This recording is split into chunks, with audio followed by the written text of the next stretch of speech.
नमस्कार, आप देख रहे हैं दिल्ली तक। मैं हूं आपके साथ अनुराधा तंवर। आज सर्वोच्च न्यायालय में सीनियर एडवोकेट अभिषेक मनु सिंघवी दिल्ली सरकार के उस मामले पर तुरंत सुनवाई कराने के लिए पहुंच गए जिस मामले पर पिछले 1 साल से सुनवाई का इंतजार हो रहा है। जी हां, आपको बता दें कि पिछले साल दिल्ली सरकार को सर्वोच्च न्यायालय से अधिकार मिला था सर्विसेज के कंट्रोल को लेकर, लेकिन जैसे ही अधिकार दिल्ली सरकार को सर्वोच्च न्यायालय से मिला उसके कुछ दिन बाद ही, तकरीबन 9 दिन के बाद ही केंद्र सरकार ऑर्डिनेंस ले आती है। फिर उस ऑर्डिनेंस को लेकर एक कानून जो है वो संसद से पास हो जाता है और जो शक्तियां दिल्ली की चुनी हुई सरकार को सर्वोच्च न्यायालय से मिलती हैं, जिस फैसले के जरिए मिलती हैं, उस फैसले को ही पलट दिया जाता है और यही वो मामला है। जी हां, दिल्ली में सर्विसेज के कंट्रोल के मामले पर तुरंत सुनवाई के लिए अभिषेक मनु सिंघवी सर्वोच्च न्यायालय पहुंचे। सर्वोच्च न्यायालय जाकर उन्होंने सीजेआई डी.वाई. चंद्रचूड़ से बातचीत की। क्या हुआ सर्वोच्च न्यायालय में वो आपको बताते हैं और ये पूरा मामला तफसील से समझाते हैं। तो वरिष्ठ वकील अभिषेक मनु सिंघवी ने सुप्रीम कोर्ट में सीजेआई डी.वाई. चंद्रचूड़ से केजरीवाल सरकार से छीने गए सर्विसेज के कंट्रोल मामले पर तुरंत सुनवाई की जरूरत पर जोर दिया, क्योंकि कानून जमीनी स्तर पर राज्य के प्रशासन में बाधाएं पैदा कर रहा है। अभिषेक मनु सिंघवी ने सीजेआई डी.वाई. चंद्रचूड़ से अपील करते हुए कहा कि एनसीटी का मामला अब 1 साल से ज्यादा समय से लंबित है। आप जमीनी हकीकत जानते हैं, बहुत सी चीजें हल हो जाएंगी। 2 फैसले हैं और खामियों को दूर करने के लिए तीसरे फैसले की जरूरत है। मैं हाथ जोड़कर सिर्फ प्रार्थना कर सकता हूं कि इस मामले को प्राथमिकता दी जाए। अभिषेक मनु सिंघवी की अपील पर सीजेआई डी.वाई. चंद्रचूड़ ने कहा कि हम देखते हैं।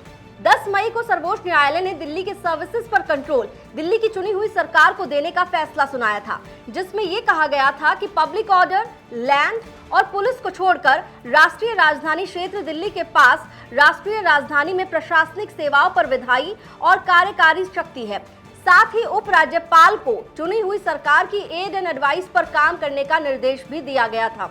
सुप्रीम कोर्ट के इस फैसले को पलटते हुए केंद्र सरकार 19 मई को दिल्ली में अध्यादेश लाई थी, जिसमें दिल्ली सरकार को मिले अधिकारों पर रोक लग गई और फिर सरकार ने अगस्त में इस अध्यादेश पर जीएनसीटीडी अमेंडमेंट एक्ट 2023 लाकर संसद में इसे पास कराकर कानून बना दिया।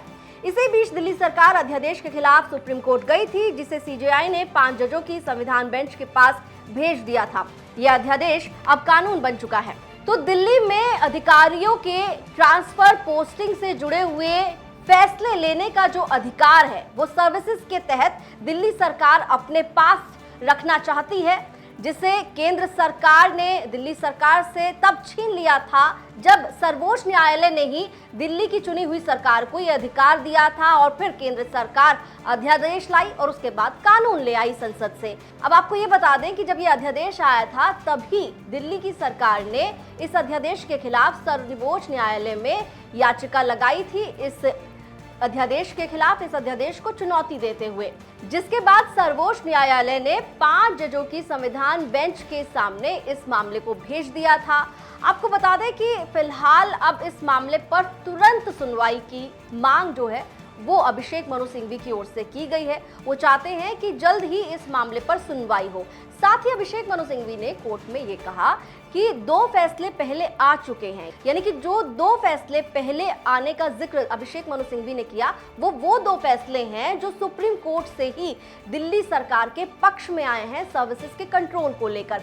लेकिन क्योंकि केंद्र सरकार ने जीएनसीटीडी अमेंडमेंट एक्ट लेकर आने के बाद इन फैसलों को पलटा, उसके बाद जो शक्तियां दिल्ली की सरकार को मिली, जिन शक्तियों के जरिए दिल्ली की सरकार अधिकारियों के ट्रांसफर पोस्टिंग का हक रखती है, वो हक उनसे छीन लिया गया।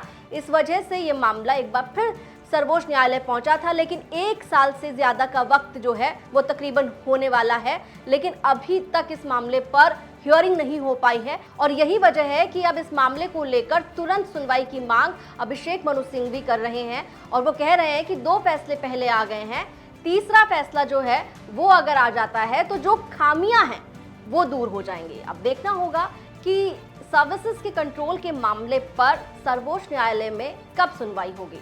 दिल्ली से जुड़ी हुई तमाम खबरों के लिए आप देखते रहिए दिल्ली तक।